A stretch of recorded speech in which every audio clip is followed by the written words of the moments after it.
When the Western Huntsman meets Western Contours. Here we go. There exists a threat, from anti-hunting groups to politicians trying to give our land away, and we won't stand for it. Those vast western landscapes provide the space for our wildlife to thrive, and a place for hunters and anglers to fuel the fire that sparks their soul. In this show, we share our love of hunting, fishing, and conservation. Here, we provide the foundation to meet these threats through passion and the grit of the American outdoorsman. Welcome to the Western Huntsman Podcast.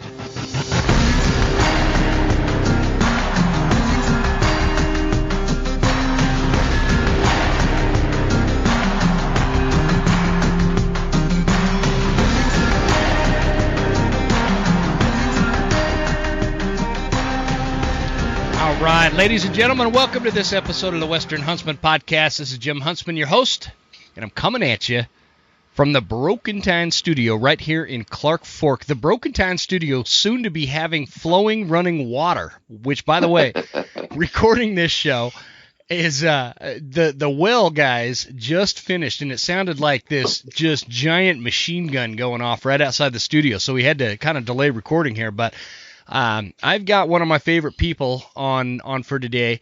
His name is Guy Duplantier. And did I say it with the right accent there, Guy? I was about to say, look at him go. Hey, I've got it, man. I've got it nailed down, dude. One of the most difficult last names to pronounce out there. But Guy is the host of the Western Contours podcast. And so you guys, if you are not listening, I don't know why you would listen to my podcast and not listen to an even better podcast, one of my favorite ones, the Western Contours podcast. Guy, how you doing, brother? I appreciate you coming on. I'm doing good, man. Thank you for having me. They probably haven't listened because I haven't dropped an episode since mid-September. I know. I was actually going to give you a hard time about that, but I can't because I took kind of a hiatus there. And I needed it. Yeah. I couldn't find guests, and then my computer crashed, and it was an interesting fall, and it was just busy, man, with hunting season and getting things ready. So it was good to take a few weeks off, and but we're back at it now, dude. Yeah, my few weeks turned into let me see. That's dude, I think what's today's date? Oh, the 22nd. So I think my last ep dropped September 15th. And that was like a pre-published before I left to go hit the elk woods. Oh, man. And I've been stagnant. I mean, absolutely stagnant since I recorded with the Elk Bros. Oh, that's what it was. I heard you with the Elk Bros. That's why I thought maybe you had dropped an episode sooner.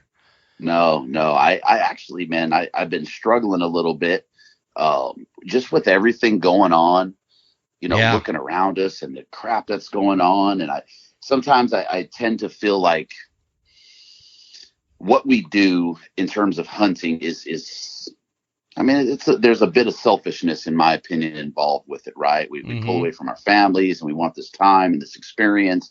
And then a lot of what we see and do is kind of self-indulgent with, social and all that stuff, man. And I just didn't feel, with everything going on, I just didn't feel good about being a part of that.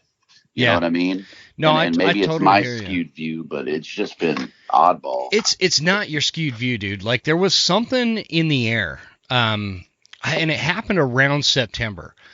And I was a little grumpy anyway because I had some family obligations that took me out of the elk woods in September that were unnecessary, kind of thing, situation that I don't want to get into, but it was just, and then it's the air has never like cleared the room, if that makes sense. Right. Like, there's still no absolute sense. Like, there's like these huge egos I'm dealing with right now. Like, I had this dude lined up, and I'm not going to say his name, but a lot of people would know him, and I was really excited about this conversation to have him on the show and stuff, and he totally no-showed me, and without like any explanation, and I just I'm to the point where it's like, I don't have time for attitudes and egos. We're hunters. I know that guy. You know what I mean? I know that guy's name is Douche McCooch. Douche McCooch. I'm gonna send him this episode. Hey, Douche McCooch. Yeah, no, it's just that. Like, who do you think you are? Right. To treat somebody else like that. Yeah. And like, I would never treat somebody like that. It just blows my mind. And I know we're all busy. I'm sure he's a busy guy, right? But I'm a busy guy too. And so I get irritated. I think what happens, me too. And I think sometimes, and I'm justifying Douche McCuch's actions, right? I'm gonna give him the benefit of the doubt, and I tend to do that. But I think what happens is people agree to it. They don't really know your platform. They might have heard of you or whatever. They agree to it, and then they get back and get on there or start looking and, you don't have enough following, or this, what I mean? It's kind of beneath me. Instead of just saying, hey, dude, like, we don't really align, or, X, Y, and Z, whatever it is, at least give a brother an explanation. Yeah. You know what I mean? At least give me an explanation. And I get that a lot, man, because usually you can jump on. Instagram is a big one. Everybody looks at your Instagram, right? And I am very, in the grand scheme of Instagram things, I am new to Instagram. So it took me a long time to figure it out. I didn't get it. I didn't like that you couldn't post links in there if you didn't have like 10,000 followers and blah, blah, blah.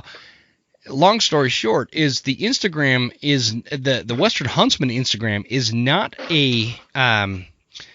a good way to compare like the audience size of our show, right? Right. Because I just didn't know. I didn't know shit about Instagram. I'm like, okay, well, I still don't.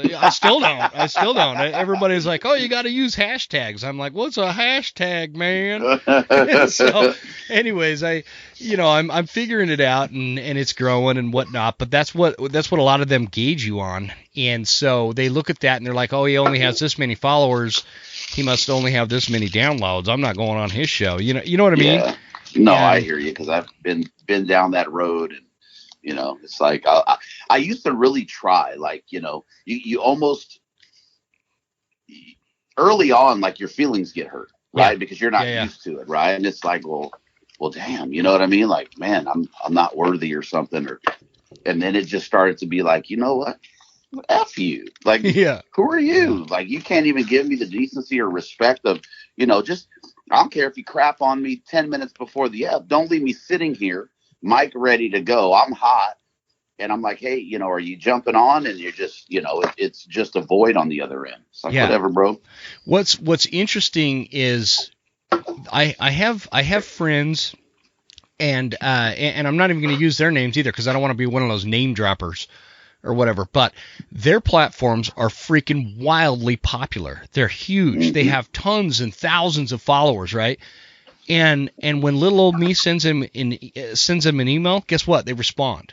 Yeah. And they treat everybody like that, not just because it's me, but like they treat people with respect, and that's why they are popular where they're at, And so it's mind blowing when somebody who just gets it in their mind, they think that they have this status because they have Instagram followers, or they have their podcast is successful, or whatever.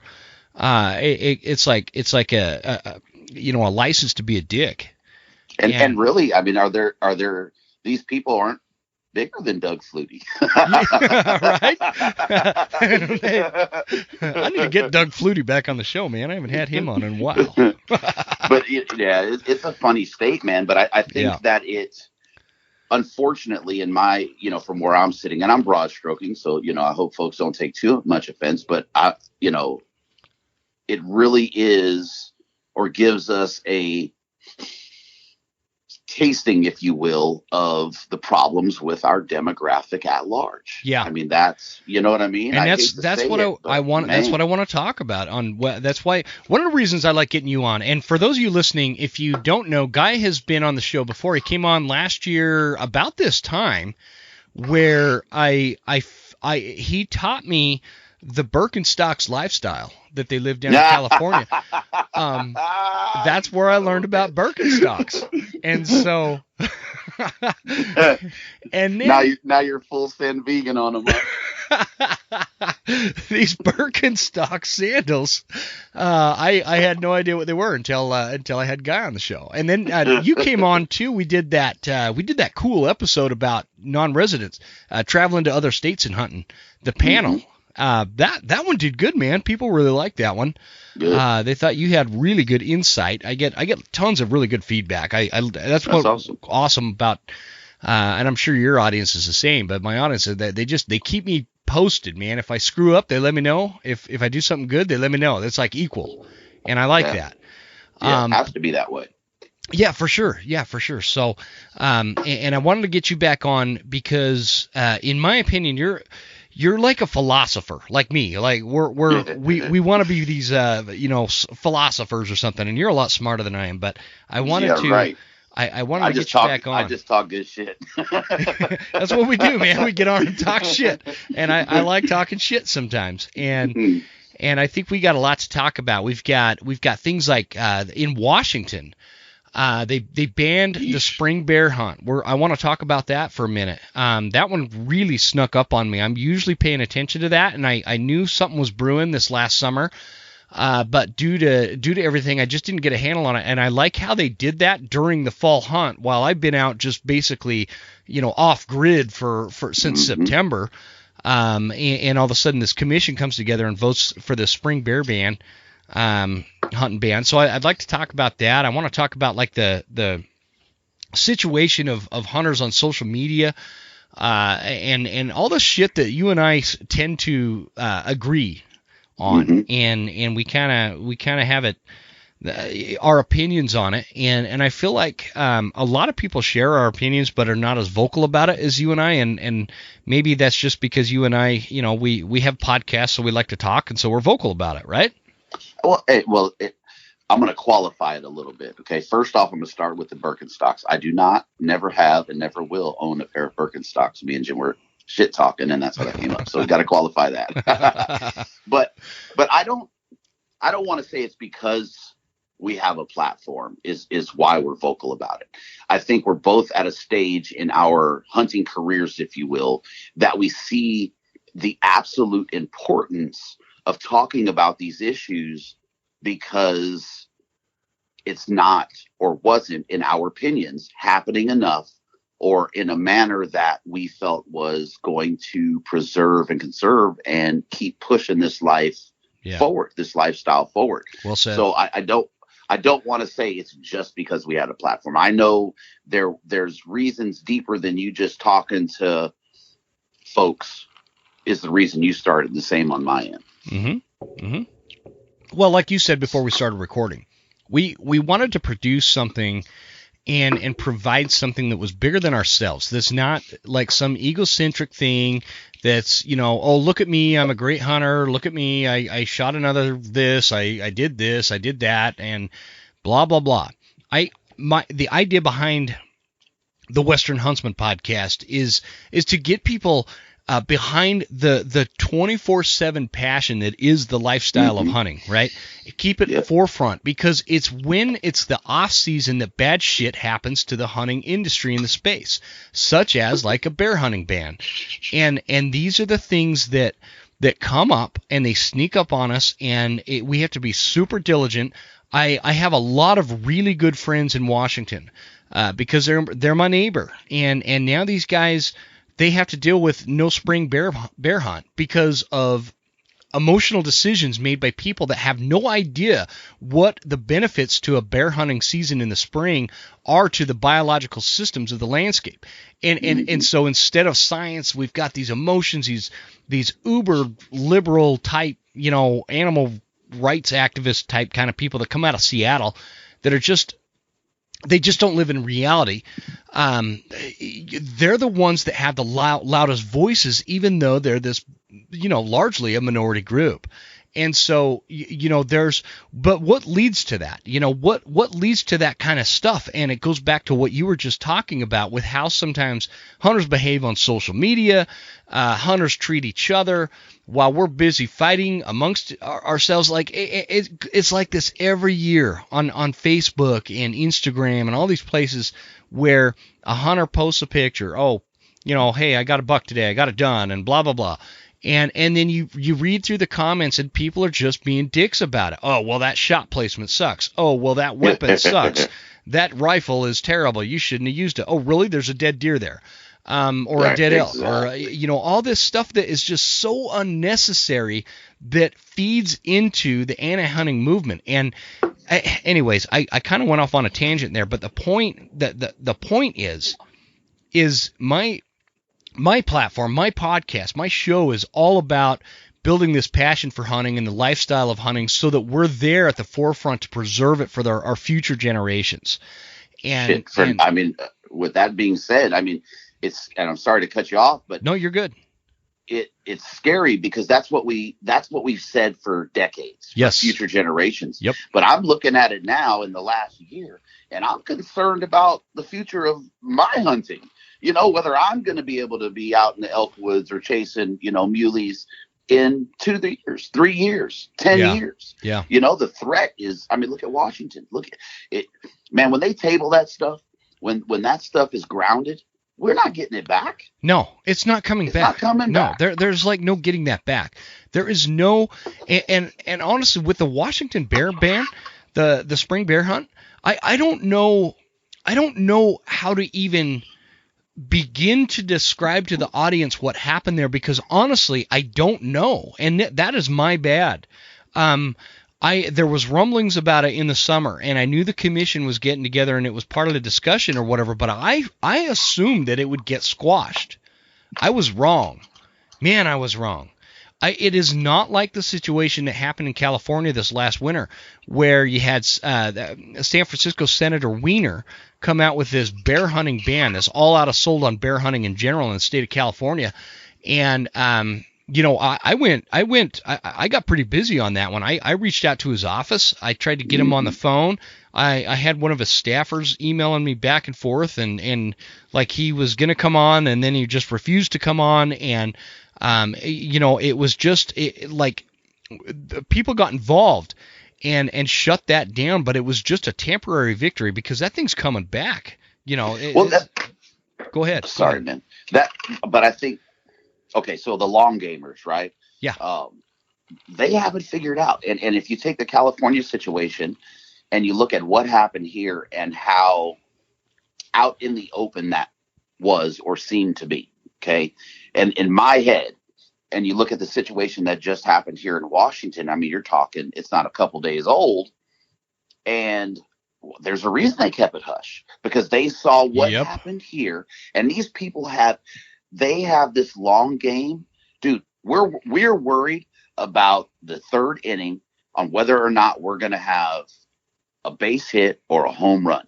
Yeah. And they could give a flying F because they're worried about a career batting average. That is the in my head, the best way that I can make the comparison. We're worried about, there it is, the idiom. You cannot see the forest for the trees. And that is where we are as a demographic. We cannot figure it out because we're so focused on all the little tidbits of BS noise that we can't see anything else. And it's crazy. Let's break that down. Absolutely crazy to me, man. Let's break that down. What is the tidbits of noise? And I guess I'll start by giving I'll give you my take, man. Hunters are great at knowing that hunting, for example, is a great conservation tool, right? We know that conservation is at the forefront of most hunters' minds, and when I say that, I mean that we know that hunting is beneficial, but we don't know why, right? I think that is a fair way to kind of lay that out there. You could talk to any hunter, and they'll say, "Oh no, hunting deer is good for the deer." Okay, but why? And hunting bear is great for the bear. And we could sit here and cite all day long, hunters pay for the Pittman-Robertson's Act and blah, blah, blah, which actually is not entirely true. It's actually shooting enthusiasts. Shooting sports, yeah. Shooting sports. Like these folks like my father-in-law, man. That dude spends thousands of dollars on shotgun stuff and like these insane shotguns he buys and all the the shotgun shells he goes out and reloads and all this stuff. He's spending a lot more on that 11% tax that goes to conservation efforts than I do. And I buy a lot of ammo. So that's saying something. But this is somebody that spends all year going out to all these different ranges and shooting clay targets and stuff. And I used to go with him every once in a while, but I just don't like it. It's not my thing, whatever. Right. Anyway, again, you can see I'm fired up. I get on tangents here. I go down, trails I shouldn't be going down. The point best is, ones. I think a lot of hunters, they use that as their safety net. And then I see other hunters that are like, well, our hunting tags, they pay for this, they pay for that. Is that enough? Or the one that bothers me even more is, well, we should charge hikers, the people that are just going on nature hikes or bird watching or some whatever weird shit people do, off into the woods to use the trail systems because hunters pay for all that. Yeah, let's give them a say so. Yeah, that's my Damn point. I don't want them to have to pay for any of that. I like the fact that hunters solely fund those kind of projects. Yep. And hunters pick up the tab for that because that really gives us a voice. And so the my question to you is what is the little things? What are the things that hunters are getting overly caught up in and hung up on, and where we're so vividly wide-eyed to what other hunters are using for a rifle or a pack or gear or how they shot the buck or what area they're going to or whether they shot a 2-point or a 6-point or a 27-point, whatever, depends on what part of the country you're in. All these things that people get hung up on and fighting on social media about, they're wide-eyed to, but we're asleep at the wheel when it comes to shit like the Washington Commission voting against the spring bear season and getting rid of it. Wow. What are those things? Yeah. Okay. It's a deep question, man. About this. It is, but let me think about it because you said something and I had some thoughts going there. Oh man,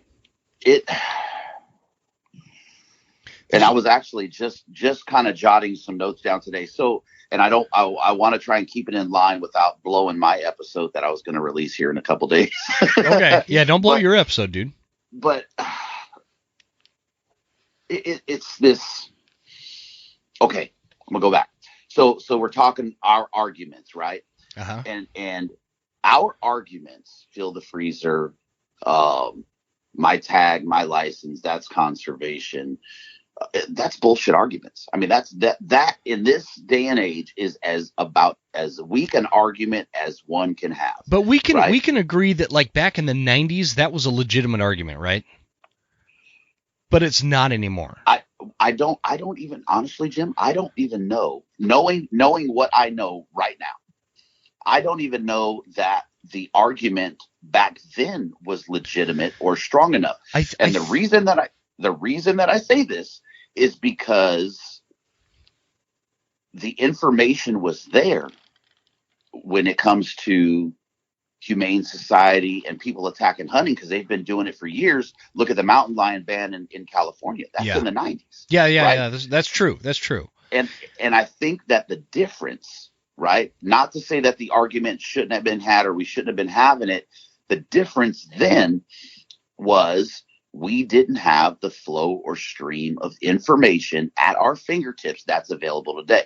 And we did not have in my opinion, in my shoes, the financial resources to maybe get the magazine subscription that was providing that information. Sure. You know what I mean? Yep. So there was a lot more, call it traditional hunting then versus now, right? We see this uptick in new hunters that don't come from hunting traditionally in their family. It's not a generational thing that was passed down from one another. I think the conversation should have been had, but we didn't have the information. Our naivety was against us then. Yeah. That's a great way to put it. I think, right. And go ahead. And now that we have the information, now we should be having the conversation and understand the importance and how our history in hunting, be it you started in the 80s, the 70s as a kid, and now you're this, air quote guru of the family slaughtering, 2-point dinks. But we should be No. we should see the importance of it now, and that the information is at 98% of us have the information at our fingertips on a minute by minute basis. It should be even more important for us that have been doing it for some time to spread that information. I think the arguments suck and they're weak at this point. And we're complacent and complicit in not putting a good foot forward in terms of protecting this. And that was a tangent off of what I heard you say when you were talking about it. But, and this is going to either, people are going to go, oh, come on, man. Okay. So I have had a hard time with it. Hunting industry, right? It's a great thing. Yeah. To some extent, I have my hand in the pot, right? To some extent, I'll promote some gear I like. I have, a couple of affiliate codes that I have. I got my Western Fly covers. So I have my hand in that pot. Sure. I'm not saying that it's a bad thing. It's a great thing to see our growth and our expansion. And we've taken something that may have been a $1 million industry, and now it's this booming multi-million-dollar industry. I have zero issue with that. It's phenomenal. The problem that I have with it is that just like any other marketing tool, we fall for it, right? Yeah. And that becomes more important than the values that we find when we're chasing our preferred prey, right? I don't care what you're doing out there, if it's duck hunting, pheasant hunting, chasing the wapiti, whatever it is, that marketing beast has got a hold of us. And this is a broad stroke, right? It's got a hold of us, and that's where our focus is. Yeah. And a lot of that has to do with social media and the influence there. And it sucks. It sucks. It's sad. It's scary. Because we can't see the forest from the trees. So here we are, and your preferred influencer isn't supporting on the surface anything but what he's getting paid to support. So you don't see the talk of a conservation effort or how to, future of hunting, things like that. We don't see it because it doesn't exist from our preferred influencer. And if that's the folks that we're looking to, be it X, Y, or, Joe X, Y, or Z, they're promoting a brand, but they're not promoting the conservation aspect or talking about that at any point. We don't have any sight on it. So there it loses value. And then we have more folks coming aboard and getting into the demographic and taking under. And then we're doing it even worse by understanding that it's a thing, that it should have been talked about, like we said, or I said, and you semi-agreed or didn't agree, back in the 90s. Well, we see the change. And then we're not presenting these new hunters with any of that. We're just saying that Tubbs 5x25 scope is the best. Yeah. Or, you know what I mean? Or this Arrowweight. Anything else is unethical if you're not using this particular scope, because that scope, you can count the dingleberries on a deer's ass from 500 yards. A couple things here, Guy. I want to touch on, first of all, what you and I were just talking about with like back in the 80s and 90s. It's not like we are old timers, right? I'm not an old timer. You're not an old timer, but we're not spring chickens either, right? And we've been hunting and we've been in this space for a long time. We've been out there since before social media, and I guess that's one way to put it. Like the hunters from pre-social media. And like that shit existed. Right? And so I want to put it into the perspective as to why I feel like it was more of a legitimate thing back in the 80s and 90s, when I think that what plays out in my mind is I remember going, like in the town I grew up in, there was this Maverick gas station. And if anybody's in like Idaho or Utah or I think Wyoming, we've got these Maverick gas stations. Mm-hmm. And Maverick is a great gas station. In fact, I think they should sponsor this show, since I'm talking so, good about it. But anyway. I love Mavericks. Right? Do you guys have Mavericks in California? where you're at? No, we don't have them here, but Well, as much road time as I get chasing elk, man. dude, it's a great gas station. It's a great gas Yeah. station. The point is, back in the day, when they were a smaller brand, the Maverick, there was a Maverick gas station in my town, and when somebody got a deer or an elk, they would go with the back, with the animal in the back of the truck, run down to the Maverick gas station and show it off. They'd park, and everybody'd stop and gawk at it and talk about it and hear the story. And because everything was face to face and looking eye to eye at that hunter, nobody questioned, what gear he was using or what sponsorships he had or what rifle he or she was using or anything like that. It just, everything was so much friendlier, in my opinion. Back in now, it wasn't necessarily friendly if you were up on a mountain and then you saw some other hunters down the ridge a little bit, and you felt like they were taking over your spot, and they felt the same way, right?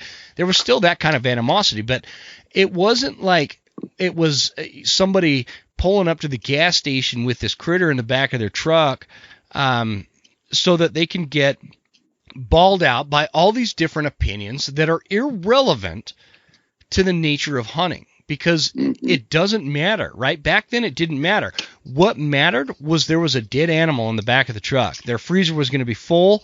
It didn't matter if it was a monster buck or a little forked horn. It didn't matter. Everybody knew. Okay, so and so got a buck. Let's go check it out. And so there's something to that element where you're face to face and eyeball to eyeball. That makes it a lot more friendly. And this could be said when you're talking about social media, for example, because we've hit on it a couple times.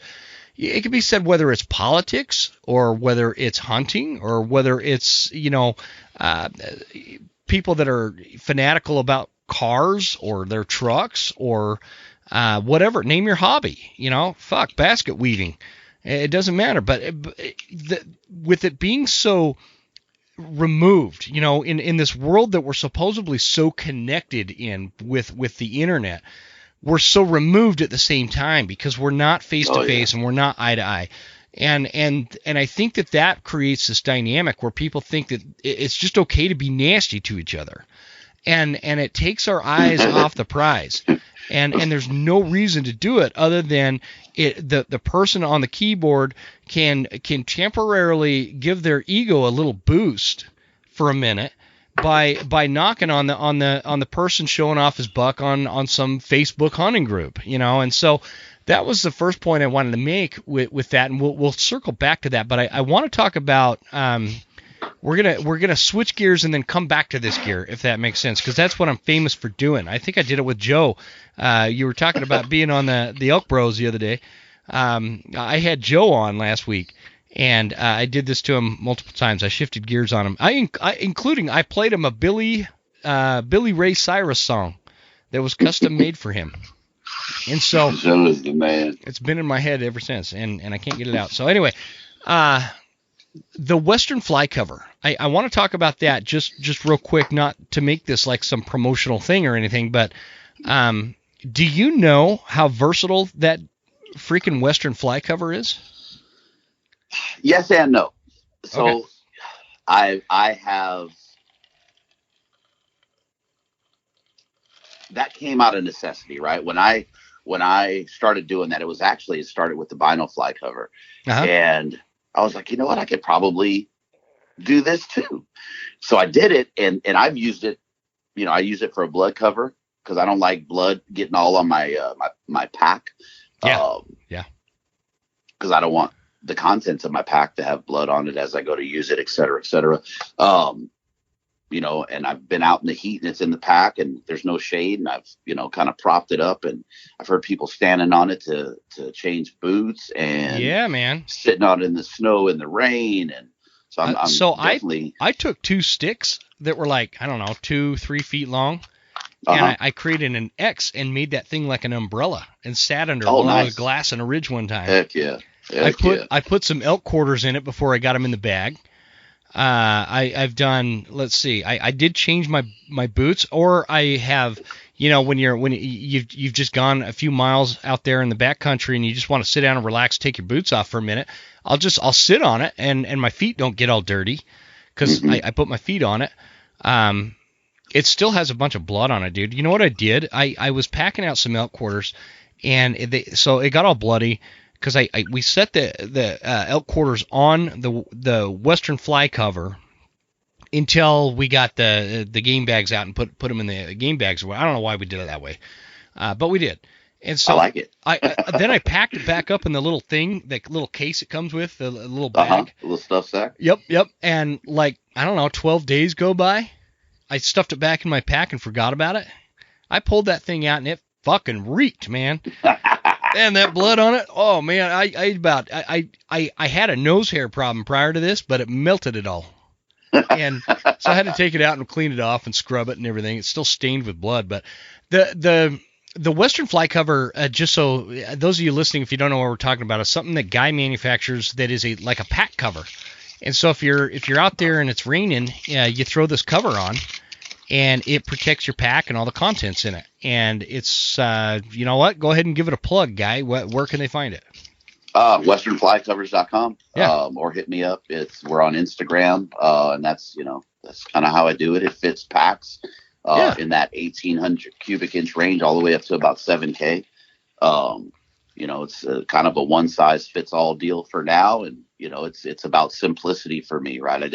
I'm not a huge weight guy, but I understand that does matter to folks. So I went with the most durable, lightest material that I can go with that was going to give some longevity. And one of the issues that I had with pack covers or rain covers, rain flies was, I go to Walmart or something and I grab one and it's, a few dollars. Well, that few dollars and it lasts me, maybe two. And I hunt hard. Yeah. Maybe a season or two. Yeah. If I'm lucky. Right? I was going to say 2 trips. Yeah. I was ripping. It's not something that's used a ton, but if you're beating brush or whatever, and you're going through some deadfall, they just tear super easy. So I wanted something that was durable, that was gonna provide protection if we're on multi-day trips and whatnot. So it's about extending that trip, and again, it was born out of necessity. But I've been super stoked to hear that me learning how to sew is paying dividends in the woods for folks, man. No, it works great, man. And the only thing you got to work on is I was super embarrassed because when I tried to buy it on your website, it denied my card, and I thought I was like, damn, man, did I go broke? I've had that happen. I think you were the first one, and I had it happen one more time, and I still cannot figure out why it does that. I don't know. I figured it out because we sell the Tacticam stuff on my website, and some people get denied for some reason the card, and I think I know what it is. It was in that transition time because we moved out to the homestead here, where my bank updated my zip code for the billing address, and you got to type that in, and it didn't align with my old one.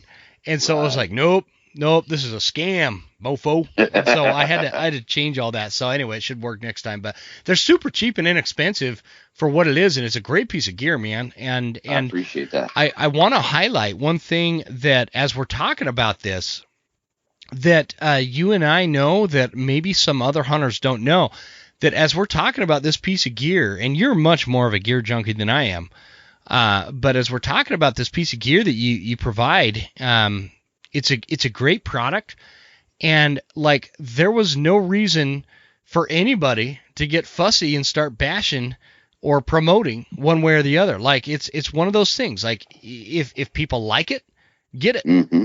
If you don't like it, don't buy it. Like it's that simple, and that's what we've lost in the hunting space. I know that there are people. I'll give you a great example. I posted a picture. I was walking. It was September. I had my pack on, and I love my Initial Ascent. Right. I've got my Initial Ascent pack, and for me, I think it's the best pack out there. Mm-hmm. And they don't sponsor the show. They don't pay me to do that. They say that it's not. I paid full price. I didn't get some good old boy discount. I paid full price for this pack, and I was picky. I really was making sure I was making the right choice, if you will.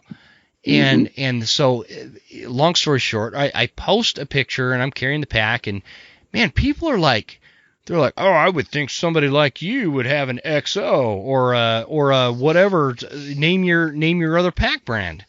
And it's like, man, I got nothing against those other pack brands. I nothing against them. They're great packs. But for me, it's a personal choice. I don't need people tearing me apart because I use a different pack. It doesn't matter. Don't qualify my shit. Qualify your own. Exactly. I've packed shit out with an Army surplus Vietnam era frame pack. And try putting that on your back, bitches. And pack something out with, you know what I mean? Like, Come on. I don't want to hear it. This thing is a Cadillac that I've got.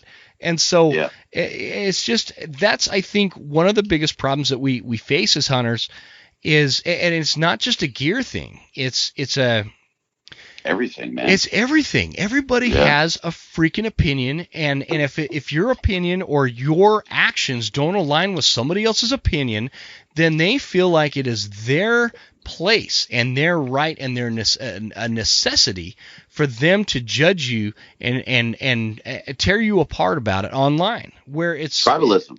Yeah, it is tribalism. And it's so misplaced with everything that we have as hunters that we're up against. Look at our brothers and sisters over there in Washington that no longer have a spring bear hunt. And this is a new thing for me, it's one of my favorite hunts now. And they don't have it. They're going to have to go to a different state, which is problematic for me, because that probably means a lot of them are going to come over and pack up my units in the spring, right? So I don't like that. I don't like that aspect. But more so, I don't like the fact that people that are not wildlife managers got together and voted to crush a system, a hunting season that is based in science. And it no longer exists now, all based on emotions. Center for Biological Diversity was involved with that. Oh, really? I didn't know that. Yeah. I didn't know that. Okay, good to know. Anytime I see them, it's like, oh, it's a loss. You know, it's They have a lot of money. And it's touchy-feely, and that's what we're up against, right? And they're another. I mean, these, like I said earlier, they're long gamers, man. They understand it. They play the long game, and they pay attention to what happened in California. And I mean, look at California. We don't have a spring bear season. You know, we have our fall bear. That's it. We don't have spring bear, and they went after our fall opportunities. Yep. You know. Yeah, they tried to ban it outright, like everything bear hunting. Yeah. And then, you know, up there, you know, one of the things I read, and I haven't spent a bunch of time on it. One of the things I read is that the CBD was saying that they wanted to give the wildlife managers enough time to do a population count. Well, if you know about Washington and you know about the bear hunting in Washington, it's one of the best flipping opportunities that the state has. It's a great, in terms of numbers. It's a great black bear state. I mean, it is a great black bear, and actually, I don't know how much I want to get into that, but the Washington has, it's actually the only state that when I was hunting, I actually ran into a grizzly bear, and saw it. Gosh, it scared the crap out of me, but. They don't have a ton of grizzlies over there. This is just like it was a wild thing, man. Like, I shouldn't have seen a grizzly where I saw it, but I did. It was definitely a grizzly, and this is again, not to age you and I, buddy, but this was back before social media. Actually, I think there was MySpace back then. I think there was MySpace. Crap. You remember MySpace? Did you? I remember it, but I couldn't afford a computer or the internet back then. I had a computer because I was taking college classes, and the college that I was going to, part of their deal is if you signed up to go to college with them, they'll provide you a free laptop. And I got one of those old brick ass laptops. And I had a MySpace because that was back when I had my band, right? Mm-hmm. And so I had to have this, like, some kind of, I couldn't afford to do a band website, so I did a MySpace for the band, and it would put all our show dates on there. And, oh, nice. And we'd put our music on there and whatnot. And anyway, so I had one, but you know, it wasn't like a thing that I used for hunting. Did you get pervy on that MySpace there, buddy? No, Be honest. no, I did. This is when I was single back then, and I asked some girl out if I could take her to dinner on there, and she told me no. So I never did it again on social media ever. That was the only time I ever tried it on the internet. Hey, you didn't buy a Russian bride because of it. That's probably a good thing. I never had one. And I mean, honestly, I know very little about it because I never had one, but that's all I really knew it was for was, at least what I heard, was a hookup spot. Yeah. I didn't use it that way. I didn't know, but I didn't know any better. I had this, it was a weird thing for me, man. So I went into the Marine Corps in 99, and this was like nobody really had cell phones. I mean, a lot of people did, but like you were some career person that had them, and I'm 18 or 19, and then I used no technology while I was in the Marines. And then I get out of the Marine Corps, and now all of a sudden everybody's got an email and a cell phone, and there's like this MySpace thing coming out, and there's like YouTube and that's just starting, and all these things, so it was interesting. I had a lot of catching up to do, because all I knew was like, my M16A2 service rifle. That was it. And how did we get on this topic, man? I totally went blank here. We were talking about you perving out on MySpace. I'd kick back and take some selfies with my Birkenstocks and post it to MySpace. That's funny. I just sent you a picture because you said you're talking about that. And you said you're talking about being in a band. I just sent you one of. I found this pic the other day, going through some stuff, and I see it. I see it. I'm looking at it. See it? Is that you? Yeah, that's me. I was probably 22 or 23 there. What guitar is that? It's a Ibanez. I forget what model it was. I can't tell, the picture's just blurry enough, but that's a badass guitar. And yeah, it is an Ibanez. It is an Ibanez. Yeah. We played. Where was that? I want to say that was at the Whiskey. But man, we used to play and play and play. What a fun time. I didn't know you even played guitar, dude. Dude, I was telling my wife yesterday because we were out and about, and I go, I think I'm going to buy me an acoustic. I've been wanting to strum the strings again. You should.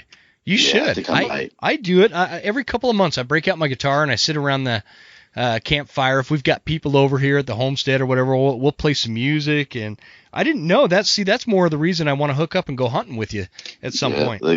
That wasn't that guitar. Ain't campfire. That ain't campfire music right there. No, right there. That requires an amp and a freaking electric connection. But that's okay, man. I had that Marshall half stack, dude. That's one of the reasons my ears are so bad. Get you one of those Ovations, man. I feel like you're an Ovation man. Those are nice. I was actually looking at the Taylors. Mm-hmm. That's a really nice guitar too, man. Okay, so you got big money. You got big money. We're talking big money with that one. Those are beautiful guitars, dude. Oh, for sure. That's interesting. I had no idea you were even a musician. Isn't that funny? So yeah, no, that's awesome. I'm trying to figure out. I geek out on it, man. I'm trying to figure out what drum set that guy has. You know what? That's a great way to segue, man. Well, here we are, and it's already almost Christmas time, and you might be buying for that hunter in your life, or you're buying for yourself. Let's start with the westernhuntsman.com. If you go there and check out the gear tab, we've got all the Tacticam equipment. So if you know or you are interested in filming your hunt, jump on the westernhuntsman.com/gear and check out the Tacticam products, from the cameras to the reveal cell cams to everything else and all the attachments. It's all there. You can also check out the merchandise tab and get you a cool t-shirt or a coffee mug or something like that. And when you do make a purchase on the westernhuntsman.com, a portion of that proceed goes towards the fight against anti-hunters. Moving on, I want to talk to you about Scree gear. Scree is extreme mountain gear built for the wild. It's a great company with great gear that's not going to break the bank. Some of my favorite Scree items are the Hard Scrabble pants. The Hard Scrabble vest is super versatile. get your complete layering system to the Kodiak pants, and I love the Bridger glassing mitts, so keep your hands warm when you're out there glassing the mountain, doing your thing. So check it out at screegear.com, and don't forget to use the promo code The Western Huntsman for 15% off and free shipping. Man, that's a great deal. Check it out, screegear.com. Let's talk about Phelps Game Calls, the oldest sponsor on the Western Huntsman podcast. Phelps Game Calls has a full lineup of elk calls, predator calls, deer calls, duck calls, anything you need call-wise. Check it out at phelpsgamecalls.com. Phelps is a true American story built from the blood and sweat and tears of Jason Phelps himself, from his garage to what it is now, one of the premier call companies out there on the market. I love these guys. It's a great company, great products, all backed by great warranties. Check it out at phelpsgamecalls.com, and don't forget to use promo code Huntsman10 for 10% off. Last but not least, check out Hoffman Boots. Hoffman Boots are my go-to boot. They have been for many, many years. I love this company. They are built right here in North Idaho. And if you are in the market for a new set of mountain boots, hunting boots, you need to check them out. I love my Explorers. You can get the Explorers in the 8-inch, the 6-inch. You can get the Summits. That's another great boot. Personally, I haven't tried them, but I can attest that if they're anything as good as the Explorers, you will not be disappointed. So go to hoffmanboots.com and check it out. Use promo code, all caps lock, by the way, Huntsman10. Huntsman10 for 10% off on your next Hoffman Boots purchase. Guys, that's it for sponsors. I sure appreciate you guys tuning into the show. Don't forget to check us out on Instagram and leave us a review if you wouldn't mind. It goes a long way to help the show. Let's get back into it. Here we go.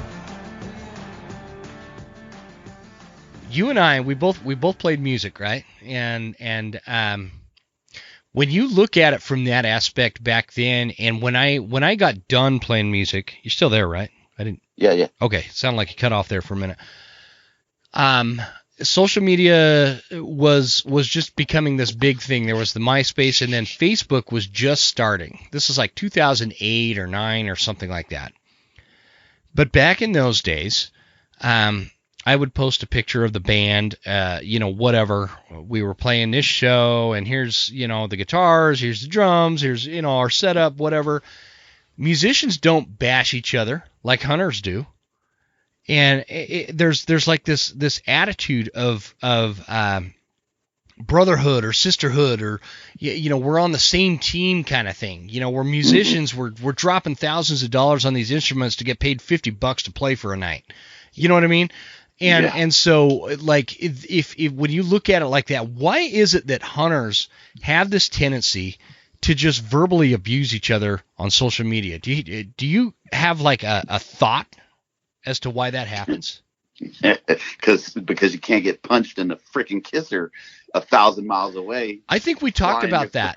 I think we talked about that last time you were on the show. Dude. I have had people say things to me that if they said it in person, I would literally kick their ass. Like, it would be an attempt. And then maybe I'd end up getting my ass kicked. I don't know. But they wouldn't get away with it, if that makes sense. No, they absolutely wouldn't. And okay, and you said it right. We're not spring chickens or whatever, and I'm perfectly aware that I'm not in the shape that I used to be in, and my jaw is probably a little bit softer than it used to be. But I'll be GD if you think you're going to walk up to me with spewing some crap. One, I really don't give a flying rat's butt about your opinion of me. Like, that does not make me who I am. And I think that that's part of it, is that we have taken folks' opinions, somehow social media, and I'm blaming social media, but it's a person problem. And we have allowed folks' opinions of things to define us and how we view ourselves. I could give a shit if you like me or not. If you don't like me, guess what? Guess how easy it is not to ever see my face or hear my voice again. It's that simple. It's that easy. The fact that people are emboldened because there's no repercussions or consequences. And then if you do have the opportunity to be in their face and call them out on their bullshit, then they're the first person to run away, squeal, and want to hear sirens coming up behind you, and can't believe what kind of irate asshole you are. Yeah. But it's like, dude, don't cross the line. Some of these folks, and no offense to the younger guys, but some of you fuckers don't know what the line in the sand actually is, right? They because don't. You're crossing that line in the sand. They think that the line in the sand is because they've.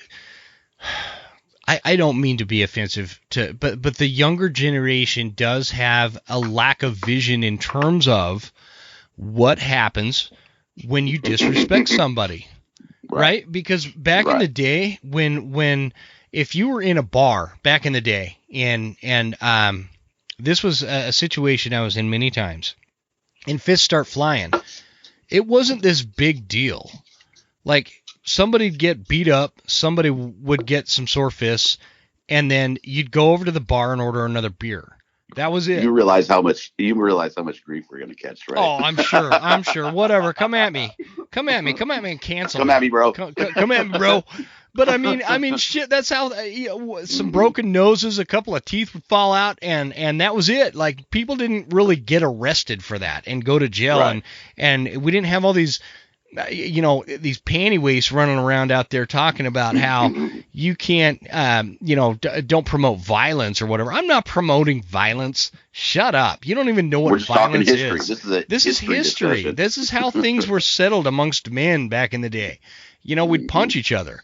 And it wasn't a thing where, we'd break out guns and start shooting and go all crazy and whatnot. It was just how things were settled back then, especially in the Marines. When I was in the Marines, if you had a problem with another Marine, you guys went fisticuffs, man. And that's just how shit was settled. And people are so fucking soft now that, like, I turn on Netflix. Do you ever watch Netflix?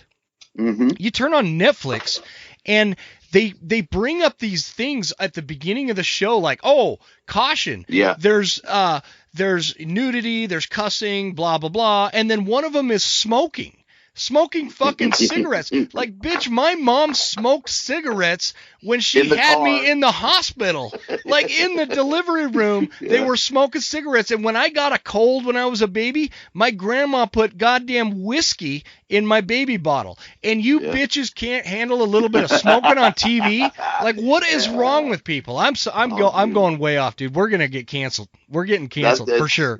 I don't even care. Like I said, it's a history lesson. It is a history lesson. And I'm sick of it, man. And I think a lot of other people are sick of this pussification of America. And people are sick of hearing about all this stuff and canceling this.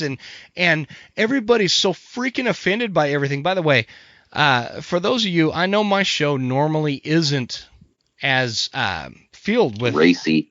Yeah, well, it's a little saucy, it's a little racy sometimes. But I know that some of you, like Joe Gilia, he's gonna blush if he hears this episode, man. Like, he does not cuss. I noticed that on the last time, and I've been cussing up a storm on this episode. So, Joe, for you, brother, I am really sorry if any of these words are offensive.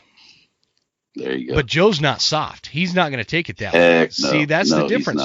Joe's he's of the generation where it's like he knows people are different, and it's okay. It's okay to be different, and I respect other people's opinions and their positions on things. And if he doesn't want to cuss, you know what? I'll stop cussing. That's on him. That's it. Right. But nowadays it's everybody's just offended, and I just, man, sorry, I keep taking it in the wrong direction, dude. No, it's all right. But you know what's funny about that, right? Is you said, back in the day going fisticuffs like that. Yeah. And the one thing, if somebody wants to cite, violence, blah, blah, blah. Okay, I get it. Right. But the one thing that was done was the issue. It was over with. It was done. Right. Exactly. You had your lumps and bumps. You both walked away. Most times that resolved it. And there's you getting that little scrap, and you guys are best friends after that fact. Seriously, you know what man. I mean? Seriously, I whooped your ass, whatever it is. That's some of your best friends. I became very close friends. In fact, I'm still friends with him to this day. To when I was in 5th grade, the bully in my class, in my grade or whatever. So at recess, like, he was picking on people a lot, and he had an attitude. And then guess what? he had an attitude with me one day, and my grandpa wouldn't have tolerated me getting beat up by a bully. Mm-hmm. So my grandpa would not tolerate that. Like, you do not step down, you stand up for yourself, right? That's how it was when we were kids. Mm-hmm. And if the school had a problem with it, man, they'd stick either my hot-tempered Italian mom on him or my grandpa. And my grandpa didn't tolerate that. And so I beat up this bully. And guess what? Problem solved. He never bullied anybody again, and him and I actually became really good friends. And I figured out why, he was a bully. It was just in the way that his family dynamic, it just kind of made him that way. And he recognized that. And you make a great point, man. I mean, things were solved. They were done. But the thing it was done. Okay. So think about this. How many videos have you seen that there is an elderly person or a woman or a smaller guy getting the living piss kicked out of them as people walk by, turning their heads or speed up in horror and not want to get involved or take action? And this sounds very promotional of violence, and I'm not trying to do that. I'm merely stating that. I mean, who cares if you are? Sometimes violence is necessary. It's naive to think that violence is not necessary at certain times, right? I mean, let's just say it. We will walk by, I'm going to say the worst case, an elderly woman getting smacked by somebody on the street and behave as if we didn't see it, as we side-eyed it in full-on horror and not take action. No, instead people are filming it to put it on their Instagram. Dude. Yeah, that's what happened. Have you seen? Unbelievable. Unbelievable as all get out, man. And like I'll tell you what. When I was a kid, and again, I don't mean to sound like an old man, but when I was a kid, and if my grandma found out that some elderly lady was being abused and I didn't step in to protect her, my grandma would whip my ass. Yeah, that's right. Done. That's right. Yep. And have you seen that video where I don't know if it's in like Yellowstone or like Estes Park or something like that, but that bull elk goes ape shit on somebody and knocks him down, and everybody's like running away while the elk is kind of almost gorging this person. I don't know if it was a lady or a dude. And everybody's just like standing there and filming it. That you can see everybody with their cell phones out, and the people that were close enough to it, the elk knocks the person down, and everybody goes running off, or like why is nobody helping that person?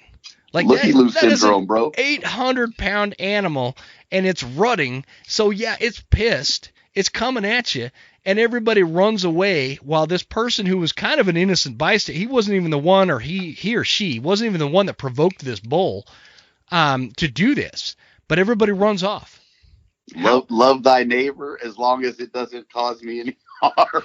Yeah, man. So let me ask you this, guy. Let's get to the nuts and bolts of this for a minute. What do we need to do as hunters? How let's start with this question. Is the trajectory that we are on as hunters, where we've got all this adversity out there with the anti-hunting movement and this legislation coming out and banning hunts and all this stuff going on, and these organizations that are well-funded and well-organized, like you said, the Humane Society of the United States and Center for Biological Diversity, all these groups out there, can we change this? Can we switch this trajectory in your mind? I think we can slow down the trajectory. I don't want to believe that it's too far gone or it's so far gone, but I think that we are so outnumbered and we've been so complacent for so long that in order for us to change the trajectory, we are going to have to step up full force, not half the demographic, not 70% of the demographic. I think we have to step up 100% of the demographic, and we have to understand that a duck hunter should be supporting a beaver trapper, and a beaver trapper should be supporting the archery elk guy and the muzzy guy and, the bird dog guys. When you happens. When you say support, guy, sorry to cut you off, but when you say support, what does that mean in your mind? What do you mean support each other? Have their back. You know what I mean? Don't walk by when they're getting their ass kicked. When there's a trapping ban in Oregon on beaver, don't go, well, I don't trap beavers, and look the other way. Or when there's a trapping ban in New Mexico. Yeah.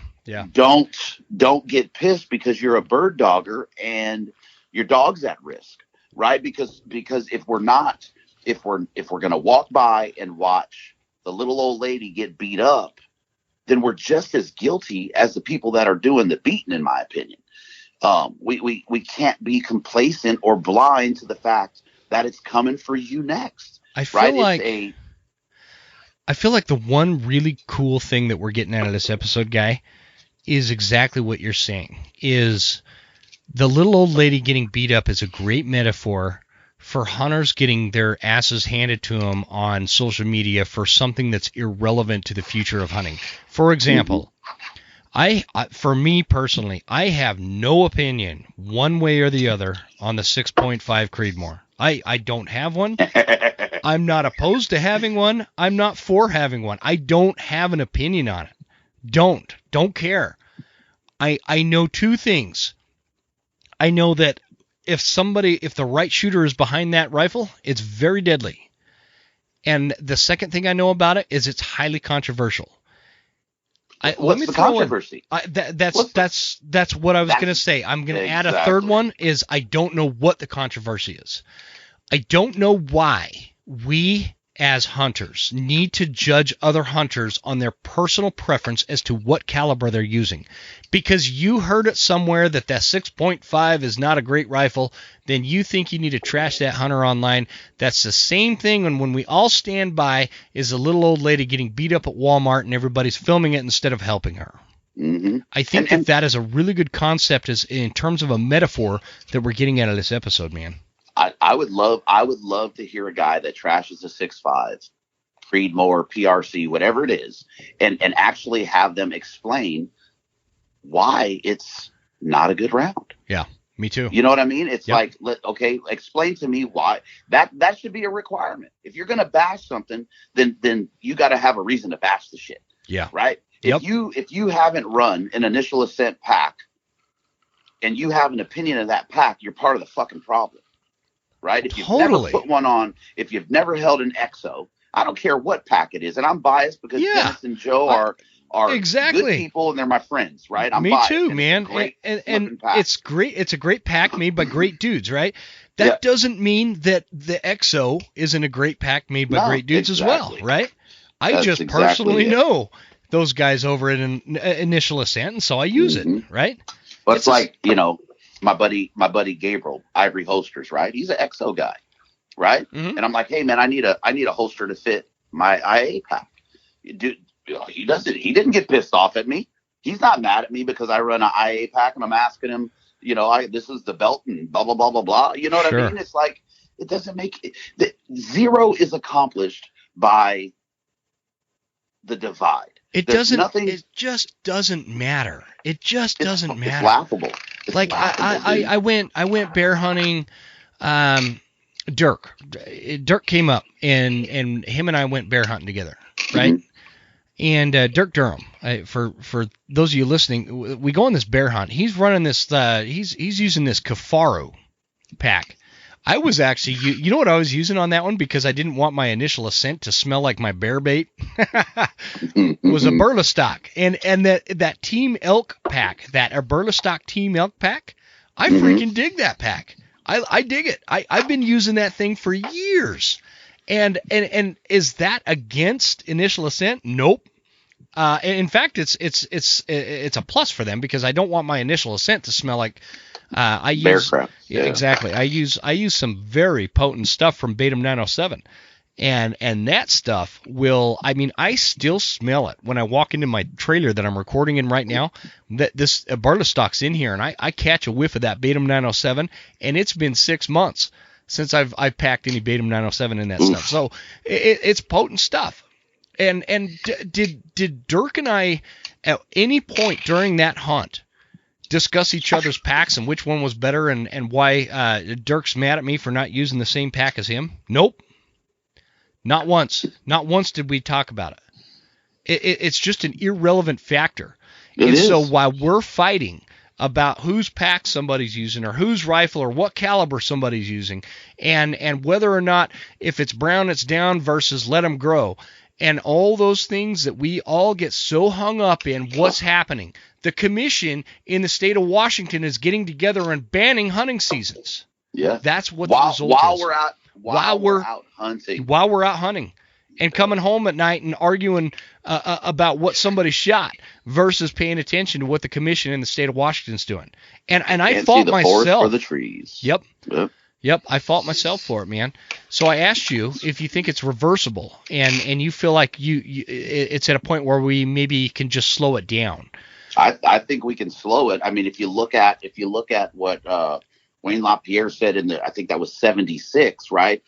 This is a long-term goal.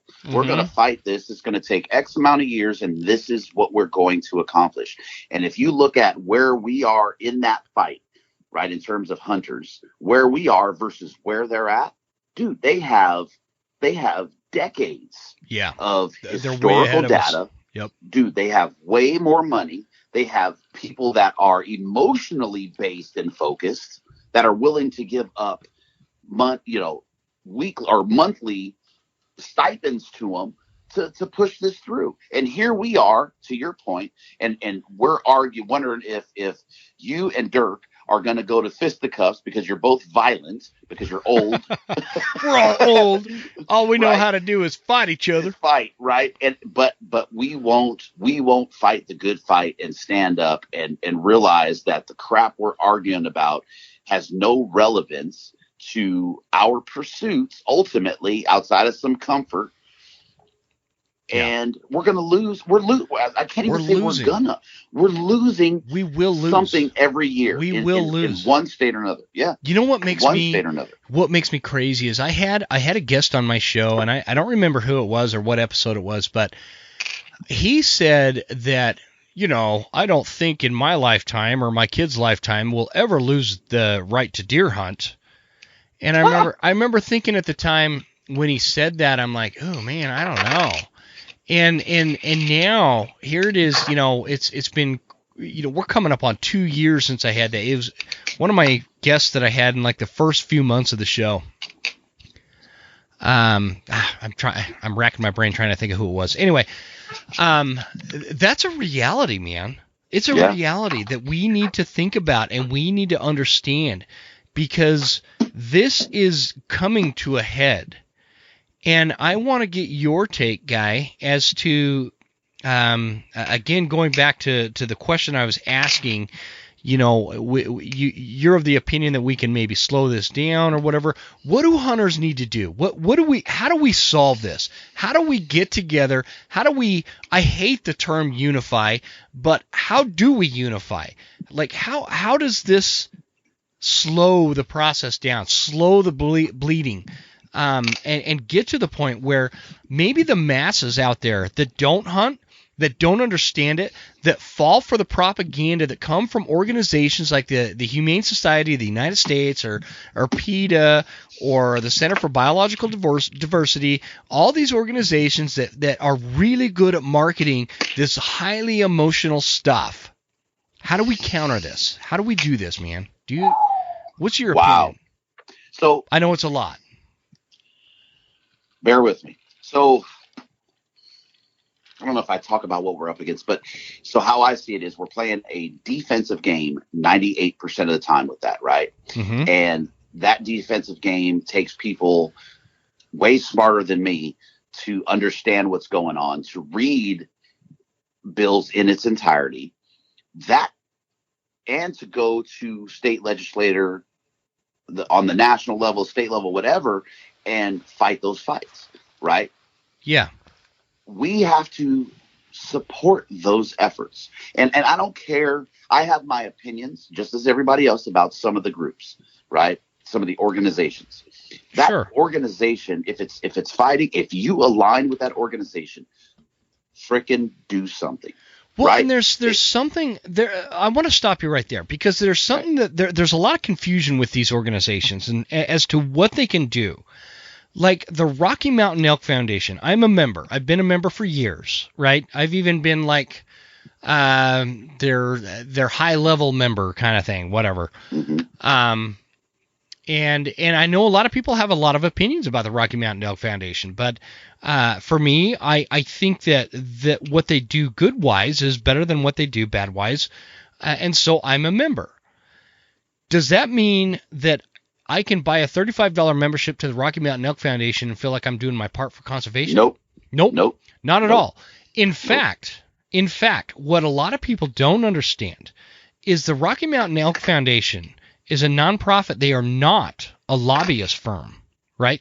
They cannot, and I don't want to misspeak here because I'm not totally familiar with the law, but in most cases they can't go lobby for hunting rights, right?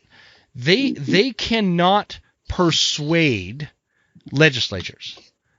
Do I think that maybe sometimes they do and sometimes they don't? I don't know. I don't have a comment on that. I don't know. I don't want to say that something's above my pay grade. I am legitimately saying that I am, and I think you are too, Guy, is we are one of the few podcasters that don't talk out our ass. If we don't know, we don't say it. And that's how I am in this situation. All I know is there is something to when we're talking about like the Rocky Mountain Elk Foundation or the Mule Deer Foundation or some of these other foundations, we can't go to bat as lobbyists just because of the nature of the laws. And again, I need to educate myself on this a little bit better so I can speak a little bit more intelligently about it. But goes to my point. We need people smarter than us. Exactly, right? I'll say us now. and I want to support that. Now I know I do support organizations like the Sportsman's Alliance, right? And we are. I've been saying this for a while, but I'm trying to get to a certain. I have a goal set as to what the amount of the check I'm going to write to the Sportsman's Alliance based on what we sell off our website. Everything anybody buys off my website, a portion of that goes to like organizations like the Sportsman's Alliance. Right now it's the Sportsman's Alliance, and I haven't reached the financial goal that I've wanted to hit to send that check off yet. So, side note, if you're listening and you want a cool t-shirt or you want a Tacticam gear, camera or something, go to thewesternhuntsman.com, click on gear and buy anything. A portion of that goes to Sportsman's Alliance until that changes, because the next organization once we hit the financial goal, I'm going to send the check, and then that switches to something like Blood Origins or something like that. Nice. And so that's where we're at with it.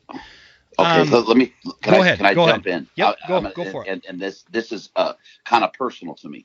So, Sportsman's Alliance, right? I right now, and in recent history, that's who I support. One of the groups that I support, and there's reasons I do that. It aligns with me, blah blah blah. And I've talked to Brian over there, several times. Sure. So I said, man, I need for me, I wanted to do more, but I also, I want to grow awareness and grow membership for them, right? I get nothing from this. So I put together basically a giveaway, and it was a raffle type giveaway. And dude, I don't even know how many companies, almost 20 companies that kicked in. And oh, nice. We had scopes and binos and Initial Ascent gift cards and Hoffman Booth gift cards and I forgot you're a Hoffman Boot guy, dude. Yeah, I knew. And Bone Maniac Shane over there, he was like, "Hey, I'll kick in $100 Visa gift card," and just I mean, you name it, right? It was just everybody under the sun, Power Putty, all over, right? So I put this thing out there, and I have a decent following, right? I don't pretend to be something I'm not. My followings, on call it IG is like 5,000, right? Big deal. And it was $5. Okay. Now this makes no sense to me. You go on my website and you go to the page and you click on the button, and the button takes you to the donate page. It's $5. And all you had to do was fill out the little deal, submit your $5, and you were entered into the raffle. I was so effing disappointed right? You're talking a $700-800 scope, maybe not top of the line, but a $700 or $800 scope, $150 gift card, $100, you name it, right?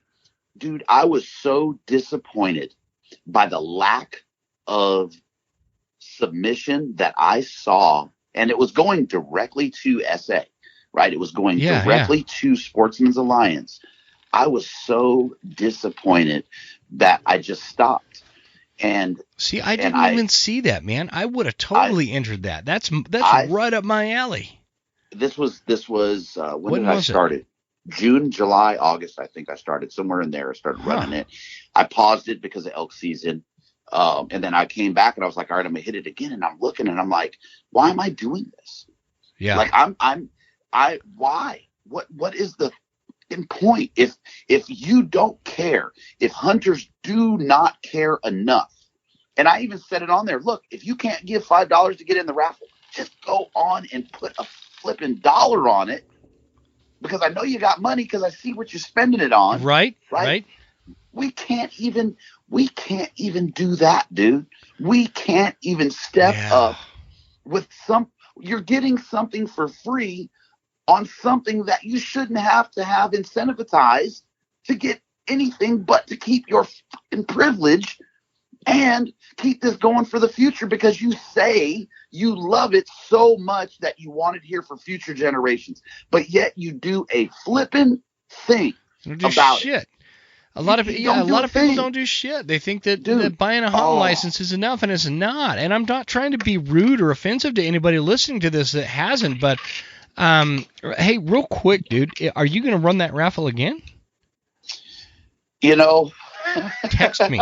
Just text me. I will buy. I love raffles, man. I'm a sucker. Yeah. Dude, I spent like $300 on an $80 hunting pack at some auction in Montana a couple months ago because my daughter thought that pack was her dream pack. And it's just a shitty little pack, but she loved it. It's about the cause. But we were raising money for something beyond ourselves, and they understood that, and they actually committed to, like, my daughters, who are 10 and 12 right now, they committed to working for me, who I'm not easy to work for, on the homestead here, to earn some of the money to help pay for this pack that I auctioned for, that I bought at an auction for $300 freaking dollars. It's an $80 freaking pack. It's nothing. They just liked it because it was camouflage and it had a cool spot to put a water bottle. Right? And you didn't see the waste on either side. No, right? I didn't, because that was a great cause. It went to some kids that have some rare diseases kind of thing, and so I'm good with that. And I love, like, what you're talking about with the Sportsman's Alliance, dude. If I would have noticed that, which I was not online a lot this summer because of the homestead move, but if I'd have noticed that, I would have been all over that. I'd have bought that. But we have to wake up to this kind of stuff, because what people don't understand, what hunters don't understand, is there is some crazy cat lady that has very little bills on her monthly outgoing. And she works 40 hours a week, right? And she's sitting in some apartment in big city California, or big city New York, or big city Atlanta, Georgia, or Chicago, or some big metro area, right? And she's watching these ads put on by, like, the Humane Society of the United States, talking about how evil trapping is.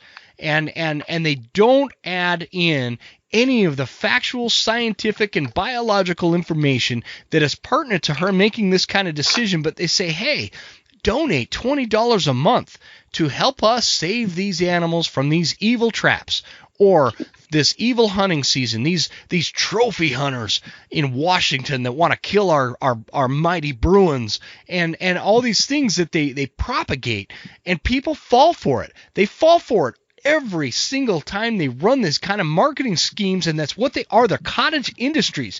They don't actually want to have all-out bans on hunting in every way, because then they would have no fundraising source, right? This is what they do. This is how they raise money. But these ladies that sit there, they're crazy cat lady. I always look at it like it's crazy cat lady. She's got a curlers in her hair. She's sitting there. She's ready with her phone. She's got a credit card sitting there ready to donate to something like this because she felt bad because of the way they presented it to her on this ad. And what do hunters do? we sit around and bitch about who's shooting a 6.5 Creedmoor instead of paying attention to the millions of dollars that are being garnered by these organizations to go against our lifestyle that has been the heritage of human nature for thousands upon thousands of years. Well, and to further that, right? If you look at, Humane Society, I mean, look at the sad cat and sad dog ads that they post up, with for Sarah $19 McLachlan a month. singing in the background. Ooh. Right. Well, the locals, right? The local organization gets less than 1% of that money. Those commercials are being, driven by the national. Well, the national is taking that as a lobbyist organization and using that money to put towards fighting us. Yep. And there's irony here. My wife, right? And she loves animals and she has nothing against as me do hunting, I. right? And she sees those and she's like, oh, I can't watch it. And I remember having the conversation, don't you dare ever donate to that. Well, why? Because it doesn't go to those animals. The local organization is responsible for its finances. So local shelter is driving its own revenue. Well, a lot of people don't understand that that's the problem. The Humane Society, the Humane Society, it's broken down. You have the local Humane Societies that take in pets and like cats and dogs and stray animals, whatever. They're totally different than the Humane Society of the United States. But the Humane Society of the United States runs ads as if they're helping the local little, there's a stray dog we took in, we need some help, and it's not. It's propaganda. It's all propaganda, dude. Like, it's just the way they portrayed Kyle Rittenhouse on the news as this crazy killer, and the same way they portrayed Trump doing this or Biden doing that. It's all bullshit. And so let me cut you off. It sounds like you're doing dishes, dude. You got dishes going on? I was spinning this little thing off. Are you reloading right now as we're talking? What are you reloading? I wish. I should be reloading my cup. But okay, so you were just talking about the media and the propaganda. Yeah. Right. And to your question earlier as to hunters and what we can do, right? So we're able to see the forest from the trees is not fall into that type of media gobbledygook that we see within our demographic and our industry, and not fall victim to the same type of marketing. And that's all that crap we're seeing on the news, if you can call it that now. That's all it is. It's marketing, it's propaganda. Yep. But we're falling victim to it, just in a different sense, in a different way, in a different realm in the hunting demographic. If we're able to say that, hey, we're not sheep, I'm not a sheep, and you hear that shit all the time, right? I'm not following that, I'm not believing that, I'm not buying that. Well, guess what? You're not doing it there, but hey, buddy, you're doing it over here. And while you're doing it over here and you're pissing and moaning because I like Hoffman's and I'm not wearing Crispies this year, right? Mm-hmm. You're doing the same sheeple type stuff that you're talking mess about and wondering why everybody's following a line and followers and no decision making and you ain't your own man and own woman, blah, blah, blah, blah, blah, blah, bullshit. You're doing the same thing. Yeah. It's just in a different realm. Sorry, it's tangenting. No, dude, I like your style, dude. I do. I like your style, guy. We need to do this more often. Like, we should say that every time. I know. We do. We should do we should just plan on a once a quarter or once a month rant episode where because something needs to change, man. Like, action needs to be taken. I am willing to put forth the money to produce videos that we could turn into commercials that go into the same households as these crazy cat ladies are seeing these videos where they're donating millions upon millions upon millions of dollars towards these organizations that are against us. How do we do that? How do we counter that? We counter that by creating our own machine that produces facts. But the difficulty with that is somebody can get on like Twitter, for example, and I don't even have a Twitter anymore. I got rid of it because I didn't understand. I didn't get it. It just irritated me. But somebody could put out a tweet, right? Oh, trappers are cruel and those poor animals suffer for 24 hours before the trapper finds that trap. Okay. The counter argument to that, in terms of wildlife management and the holistic approach that is taken by hunters and trappers and outdoorsmen, is way more than we can react to in a tweet. Like, I can make people's eyes glaze over with the facts about how beneficial trapping. Therein lies the problem. Therein lies the problem. So how do we do this? How can we get creative? How can we do this? It's not about creativity. It's how do you counter an emotional response with factual answers? You can't. You have to trigger an adverse emotional response. Mm-hmm. And how do you do that? By dead Bambi. I think there is I'm totally gonna Mahone. Oh man, I hate it when I draw a blank on that. Like, I know this dude like crazy. I've read all his stuff. I've watched a lot of his videos. Shane McMahon, am I saying that right? He makes these videos, and he's done them for like the Rocky Mountain Elk Foundation and a few other organizations. He's worked with Dr. Valerius Geist in the past. But he makes really powerful videos relating hunting to food and the history of that. And he's touching something there.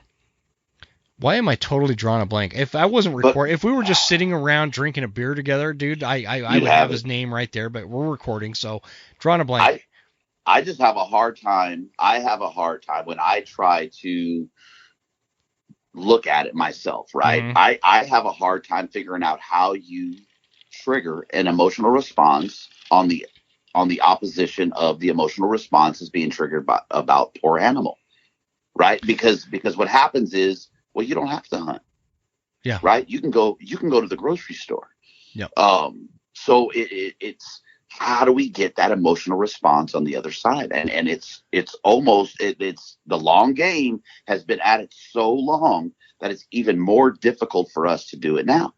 Right. Because there's a way. There's got to be a way. I know it's tough. I know it's impossible from our perspective, but there's got to be a way we could do this. There's got to be a way.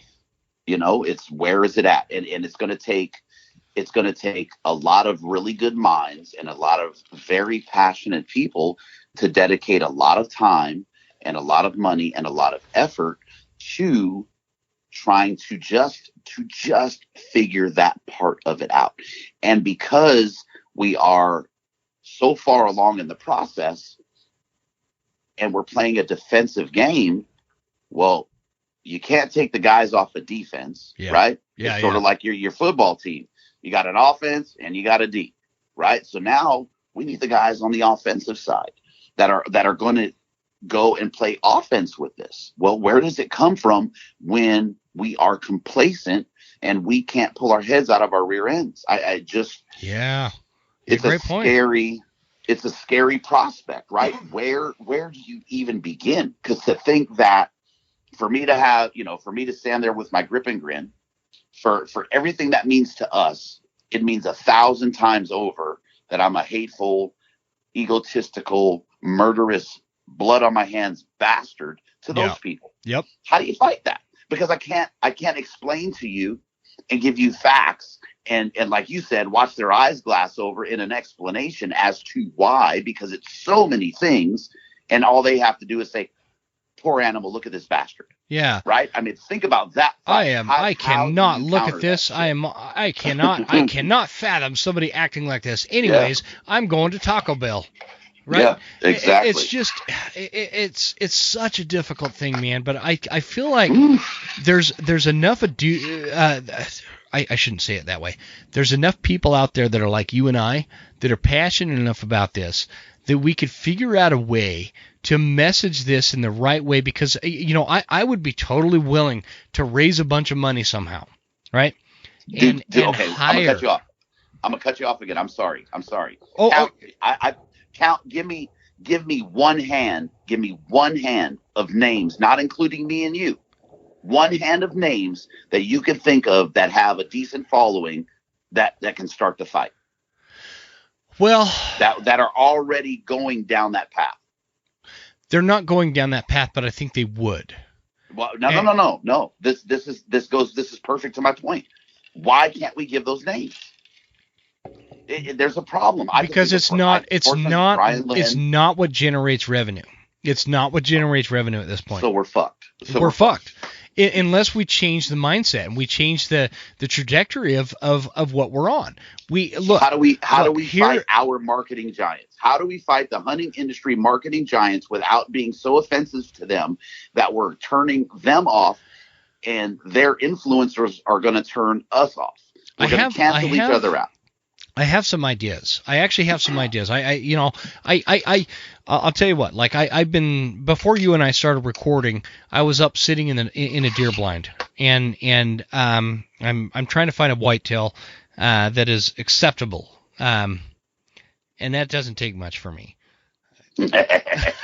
Good on you, buddy. It doesn't. I'm not asking for a monster. I just want more than the little spike that keeps walking out in front. Actually, I got a little 2x3 that keeps walking out in front of me, and he looks at my deer blind every time. Like he knows I'm there. Die. I swear. He's gonna die, dude. If his big brother doesn't show up soon, he's going down. But I know anyway, he is, but I need the meat, man, and anyways, the point is I have a lot of time on my hands where I think about this kind of stuff. Because what else do you do in a deer blind? But I do. Mm-hmm. I stress about the future of hunting when I'm sitting there hunting, and I stress about it and I think about it. And one of the things that comes to mind is, you were just getting at, who can we point to? Well, there was this great president one time that said, if not us, who? If not now, when? When? Right? And so, like, you and I, why don't we start putting our heads together a little bit more often? I would commit to it, where you and I have these discussions, and we start having these ideas. I mean, both of us have the name Western in our podcast, right? So we're peas in a pod, other than you wear Birkenstocks and you probably drink, well played, what's that stuff? Wait a minute. No, the Truly. White Claw. You drink the White Claw. Oh man, that's all you. One of the things I about died laughing. I had coffee in my nostrils because you sent me that damn video of you standing in front of the all suspicious like in front of the pile of White Claws in that store. Oh, every time I see that, I tell my wife, I'm gonna send this to Jim. She goes, "You already did that. Keep doing that, Jim." I had a payback for you. I never sent it to you. I haven't done it yet, but I'm gonna. So just stand by. I'm waiting for the right time. But if it's a tie-dye Western Huntsman t-shirt, send it. Don't give me any ideas, brother. But I think that you're a smart guy. I'm an okay smart guy. I'm not super smart, but smart enough that I feel like there's a way we could come up with, because I think foundationally we agree on a lot of things, and foundationally we agree that as hunters, right? As hunters, everybody listen to this. You're a hunter if you're listening to, unless you're one of those, and I have these on my show. I've figured out that I have some anti-hunting organizations that task people with listening to this show sometimes. And I'm not going to tell you how I figured that out, but I did. But as hunters, most of you, if you're one of those people, by the way, that were tasked by one of the anti-hunting organizations to listen to this to this show so you can get intel, fuck you. Yeah. Back at it. No. There you go. For the most part, back to what I was saying, foundationally, what we need to understand as hunters is, first of all, we need to stop being asleep at the wheel as to what is against us, because as hunters sometimes, and I don't blame you guys for this, but sometimes we get on with our life. It's not hunting season anymore. We're going through, and it's Christmas time, and then it's winter, and it's spring, and we've got lawns to mow, we've got jobs, and we've got kids, we've got all these distractions outside of hunting that take us away from the thought process that is a necessity, if I could spit this out right, a necessity to focus on every month of the year, whether it's hunting season or not. We can't be asleep at the wheel as to what we are up against, because we don't just like to go hunting every once in a while. This isn't some rogue hobby. Right. This isn't some side thing that we do. This isn't poker night with the boys once a month, right? This is hunting. This is a fulfillment of the soul. This is something that dates back to the primal ages prior to Christ being born. We have been doing this. This is how we have lived for so long. It is so fragile, though. In this day and age, it is so fragile. And so we have to understand that. We have to understand, and we have to agree that that is what it is. It is of primal importance to each of our souls. We have to understand that. And then secondly, we have to understand that when we get on social media and start posting pictures of some bloodbath of a hunting scene, or bashing each other about what weapon or what pack they're carrying, or what shot placement or what size of deer somebody shot, that's a mistake. That is not how we unify, because when we boil all this down, we have to unify. We have to be together, because there's not enough of us as it is. If we were all friends, if we were all meeting in the same coffee shop every morning, we still would be a tenth of the population of people that want us dissolved as a group, as hunters. Not even a tenth. We wouldn't even be a tenth. That number, very well said, brother. We have a huge mountain to climb. So we have to. Those are two fundamental things. The third thing, the third tier to the whole point I'm trying to make, is we have to come up with a solution. Okay, we have the understanding of what hunting is to us, what we're up against as hunters. Now we have to have a solution, and it's going to take all of us. It's going to take everything that we have to provide the future that is like my 10 and 12-year-old daughters. They just tagged out on their first buck this year. This is their first buck ever. I want them teaching their kids how to hunt. And I want their kids teaching their kids how to hunt, because we all know, if you're listening to this, we all know that's how our wildlife thrive. The North American model of conservation is what works. It is the only proven system on the face of the planet that has proven results as to the future of wildlife and how to grow our numbers, whether it's white-tailed deer or turkeys. I don't care. That's the only proven system. So those are the three things we have to identify and analyze, not analyze. We have to agree that what hunting is, what is our history, what it is, and what it means to us, to our souls and in our hearts. 2, what we are up against. What is the fight we have coming? And finally, what is the solution? Those three things are the only things we need to focus on. Do you have anything to add to that, dude? The only thing that I would say after I say congrats to to the girls for knocking down those deer, man. Dude, it was cool. I'll tell you the story later. Would be start having the conversation, right? And I don't care if you're a 5-year vet and you're talking to a 30-year guy. Have the conservation, right? Air quote conservation conversation. Don't worry about his arrows or what grain weight he's shooting, or if that 6.5 PRC is better than that 300 Win Mag, whatever. Which we know it isn't. 300 is far superior. 300 is superior, brother. Right? Are we on the same page? Okay. Yes, it is. Yes, it is. But have it's just having that simple conversation, even if it's asking a question. Hey, what conservation organizations, or what do you look at, or how do you approach this, or what do you do, because of, is buying the tag enough, and just start to have the conversation and start to grow your enlightenment on it by listening to other folks, by getting, doing a little research. It doesn't have to be like this droning 30-minute conversation, but just spark the thought. If we spark the thought enough, if you ask 10 people and it gets through to 3 of them, you've done something good, because it's 3 people that weren't involved out of that 10. So you keep going, right? And if it's 3 for every 10, at some point you're going to hit 30, right? I mean, just we have to get a conversation going and start it and keep it moving along to bring this together. I love it, man. Great point. It's a great point. I feel like this, and we started, we had our episodes last year, and it was about the same time. It was around Thanksgiving, I remember. We had this conversation last year, and I feel like that was kind of the spark that lit the match that's going to light the fire. Now we're at the match. You and I really want to keep this conversation going. I know we're going long. We're an hour and 40 minutes here.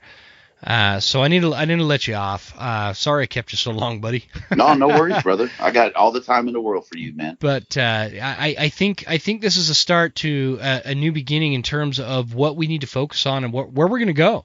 Where we're going to take this. Like, what are we going to do? What are we just going to sit on our ass and allow these people to just destroy the lifestyle that we love and we cherish and the wildlife depend on? Or are we just going to, is that what we're going to do? Or are we going to fight for it?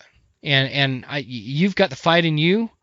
And I've got the fight in me. Like I told you, my grandma put bourbon in my baby bottle when I get sick. Like, I'm ready, man. No. I appreciate you coming on, man. Real quick before we wrap this up, where can people find you? And do another plug for the Western Fly covers, which I highly recommend. Anybody check it out. But tell us where they can find you real quick.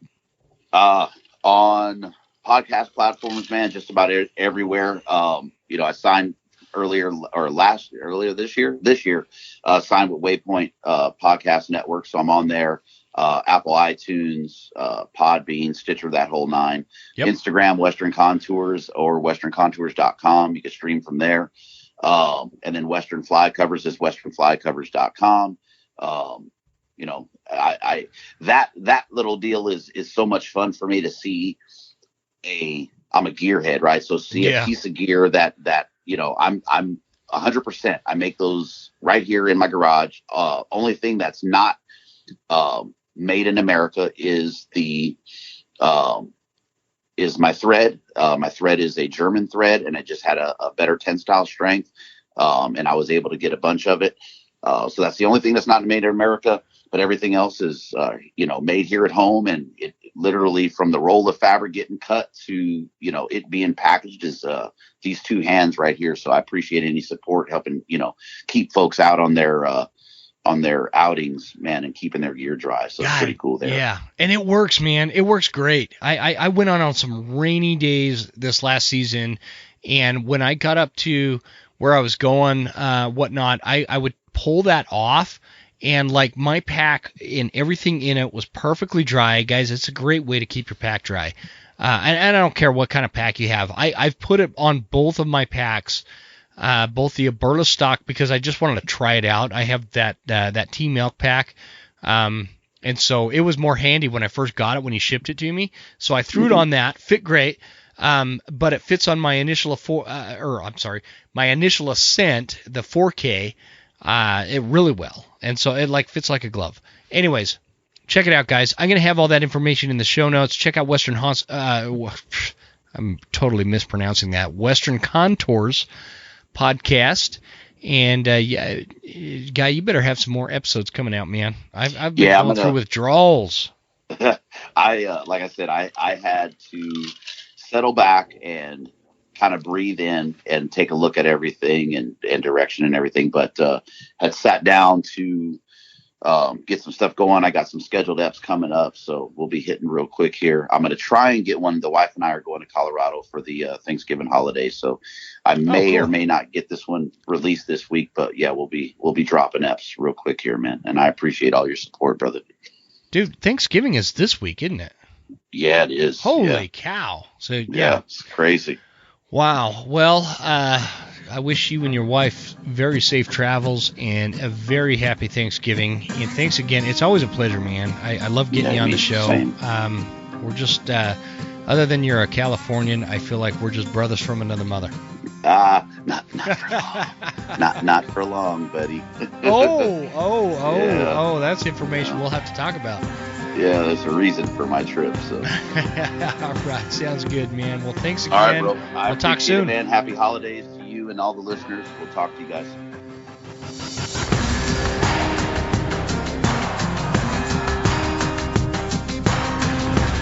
You made it all the way to the end. Thank you so much for tuning into the show. We sure appreciate your support. This is Jim Huntsman signing off and reminding you to check us out at Instagram at The Western Huntsman and on Facebook at The Western Huntsman. And you can also check out the website at thewesternhuntsman.com. Thanks again. We'll see you guys next time. Stay Western, and I'll see you on the mountain.